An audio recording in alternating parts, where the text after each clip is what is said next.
Chat with us a little bit about that big win over Parabellum. So you got it. It started off a little bit rough there, Drip, but I was curious, what was the moment during the map where you felt like, okay, now we've got this one? We felt that from the first round. If you check the scoreboard, it was a 1v5. As much as this pains me to say, we actually had to shut down Gunner because I think he's a terrible player, but we knew what we had a problem at the beginning of the game. The problem was shut down Gunner. Again, it puts a bad taste in my mouth to say that, but we shut him down and we won the game. And Jacob, to add what you were saying, I don't think their defenses were any good. Our attacks were piss poor. Those guys were just nothing special. I mean, it was a 1v5, so luckily the 5. So I want to jump in there and ask you then, Drip, how do you go about like calling these executes and working with your team, especially when you're having those rough attacks? How do you go about resetting the mental and helping your guys be able to just slow things down and attack the site and try to get the bomb down? I mean, we just tell ourselves like look who we're playing. We're playing Parabellum, so just take it slow. You know, they'll peak, and the cards will fall into place, and they did. I mean, it's not hard to read a team like that. You know, though I'm sure DZ felt the same way. They get a couple corny, cheeky rounds they shouldn't have got because they had some lucky plays by Gunner, but at the end of the day, you just shut that down. And like I said, even though we won 7-5, it really, like, once we dialed in, it felt like 7-0. It was not that hard.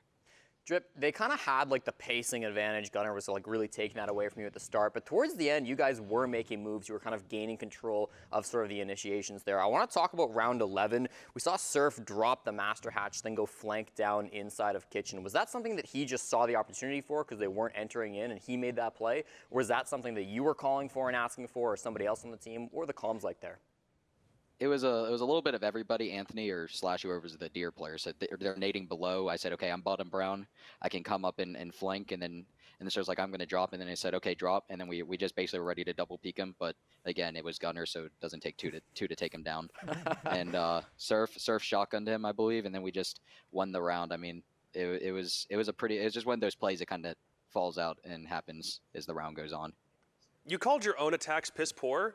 Why do you think that is behind the scenes? We knew what they were going to do. We knew Gunner was just going to run around with Alibi. I know that's a very skillful play and skillful operator, but we kind of knew what he was going to do. We just kind of couldn't shut it down in the beginning, and then we just took a deep breath. We said, okay, this is what we have to do. Just calm him down, you know, stop him in his tracks, and that's all it takes, really, is just deep breath, because game's not over till it's over.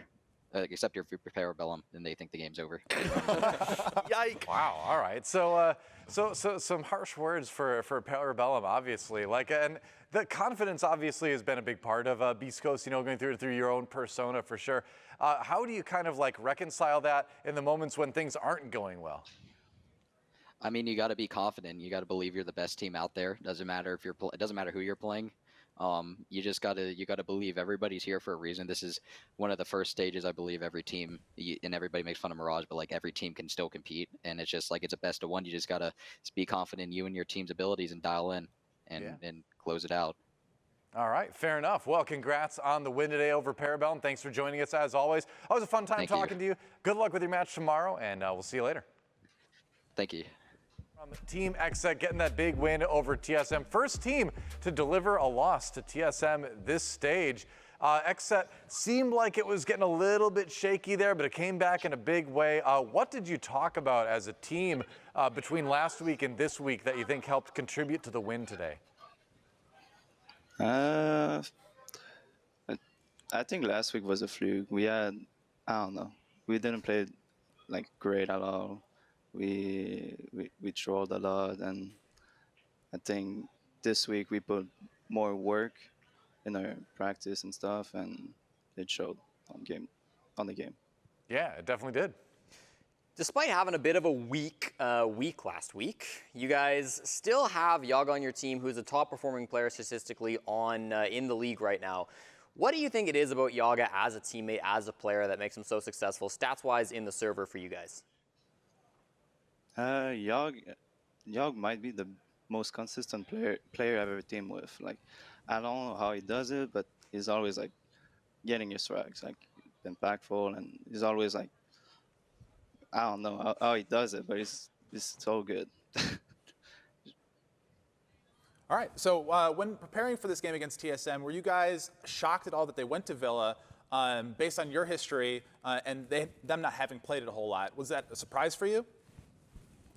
Nah. It was either like Clubhouse or Villa that we were thinking, and we won Villa. So, I mean, we were prepared for the Villa, and there's nothing more to say about it. I don't know. I always lost to them on Villa, but now I beat them. So. Give me the like the status update so far for you guys as a squad. You've played more than half, or you've played half of your NAL stage games so far, and you're doing it without Bodega in the backline for you. Is that a really big factor right now, or do you think you guys are doing okay without him being there on game day? I mean, we're doing okay, but Bodega has a big like effect on us when he's behind us. Like his energy is amazing. Like it brings the best out of us, and not having him behind us is sad. But we gotta deal with it. So now we like okay with it. Yeah, you got to work through it. So I got a question for you, one more before we let you go. You're on a good trajectory now to get to the Berlin Major if you keep going with the results that you've gotten. What's the biggest thing that you took away from what happened at the Charlotte Major that you think is going to help you do better in Berlin?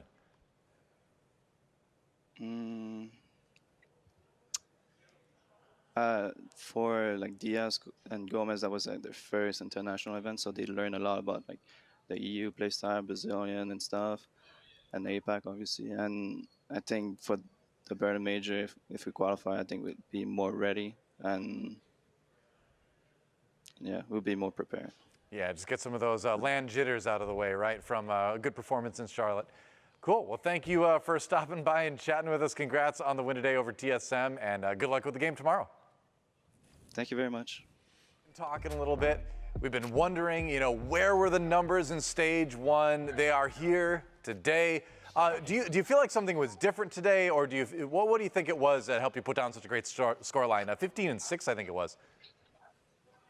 I mean, today was just like probably one of our first games to stage where it was like fully like normal compared to like last stage with BP being healthy, everyone being in the arena, everyone being together. So, so it was just a great day to be back. And yeah, I mean, we just went out there and played our game and we won. All right. I want to bring you back a little bit to the last play day because you had a pretty rough game, your worst of the year so far, against TSM, roaming on bank. It felt like you weren't able to really get anything done. Was that all just because of the circumstances, or did you feel that something else was going wrong that game? I mean, bad games happen to everyone. That's all it is. It was just a game. Stuff wasn't working for me, and that's it. So we just move on from that. All right. All right, so Iconic. So going from the major to this win here on Border, obviously it was a rematch from that map. You guys fell to DZ in the major, arguably a map that you wanted to win. How did you guys go back to the drawing board and figure out what was going right for you on Border to continue, and also identify what you wanted to fix? I mean, obviously in the major we made some execution issues from like our side of our game plan, so that led to like us feeling like we shouldn't have really lost that map in the grand final. So obviously like we were still confident on it. We just been practicing on it this week and just really focusing on what we did wrong in the major and just making sure we had our game plan tightened up this time. All right. Like, big win, obviously, but if you had to put a percentage to it, like what capacity do you say you're operating at right now? Is it like, based upon how happy you are you saying you're 60%, 70%, 80, or do you still feel like you have a long way to go because you have to kind of catch up from the weeks where you weren't able to play on stage?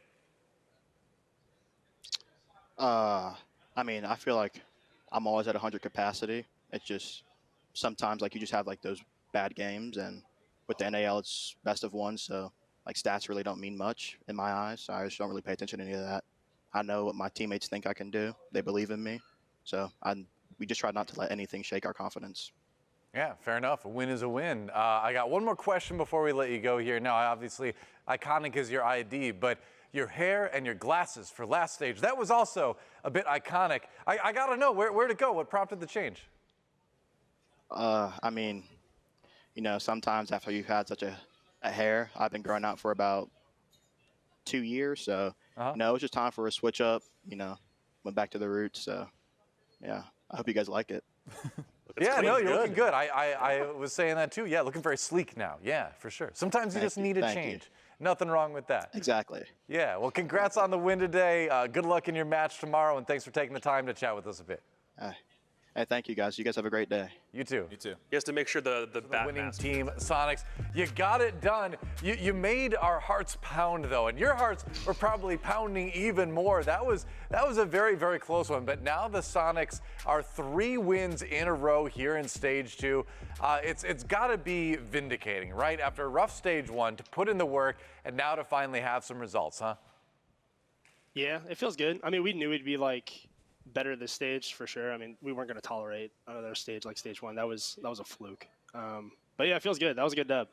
Definitely put some weight on the team. I was not killing crap. So that was fun. Hey, we all play our parts. Yeti, I asked your analyst what the worst operator in the game was, and he said Blackbeard to me. Why are you bringing out Blackbeard in this game? So obviously, it was a good strat overall, but that part didn't really work.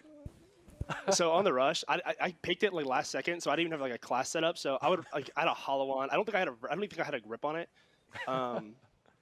But I usually like pick any op there and just kind of sit on the door to distract for like the rush. And I was like, screw it, I'm gonna go BB. And I met the MX4 Storm. My shield was gone so fast, like it was not the best solution, not the best pick, but you know, a round win's a round win. That's more than my 1 kill, right? Hey, so Yeti, I know what goes through your mind, but I want to ask this for the audience. But when you're having a game like that, how do you keep your spirits up, and how do you keep providing value to the team? Oh, I mean, even though like I don't get the kills, like I'm still like the vibes guy. I'm always the vibes guy. My job is to generate energy through the team, and like I'll be 1-11 and I'll be talking my smack. Like I'll be standing up, making choking faces and all types of stuff. Like, yeah, that's one thing I do. I definitely like try to help like shot call and stuff and like generate ideas. And I still try to just like run at people. Like my job on defense is to disrupt whatever they're trying to do on attack. And if it doesn't happen, it doesn't happen. But you know, like I said, at the end of the day, it's like I'm doing something right if we're winning the game.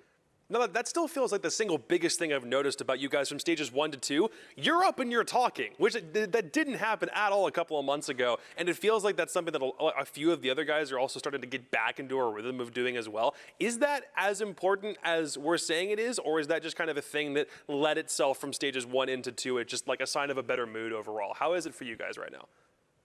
Well, I think after Invite, I think subconsciously we almost came into Stage 1 expecting to just kind of perform a little bit, because last year the NAL was very top heavy, 4 or 5 teams always competing, not all 9 or 10. So I think when we started losing, we were trying to problem solve, and we were more focused on the problem solving than just having fun and playing the game. Because at the end of the day, it's just a game. And if you're not having fun and you're playing against a team that is having fun, you're probably going to lose to the team that's having fun 9 out of 10 times. So I think we just kind of like lost our identity a little bit, and call it our mojo, if you will. I just don't think we were playing the Soniqs way of Siege. I think we just kind of fell off and stopped focusing on team plays and stopped focusing on like the teamwork dynamic of the game, and was just showing up expecting the win, and we got smacked in the face really hard. And we had 2 months of watching the major with tears in our eyes and, you know, really, you know, not good thoughts going through our heads. And here we are. Now we're doing better. Yeah, so on that note, again, the trajectory is looking good at the moment to head towards another major after having to sit the last one out in Charlotte. What would getting to Berlin mean to you? I want to play with fans, man. I haven't played an event with fans since like, my God, I think it was 2018. That would just be an honor. No matter where they're from, where we're going, like that would just be so cool. I think all the guys would definitely echo that we want to play with fans. We were really upset that we missed the NA crowd. Being us, I think the NA fans would have loved us.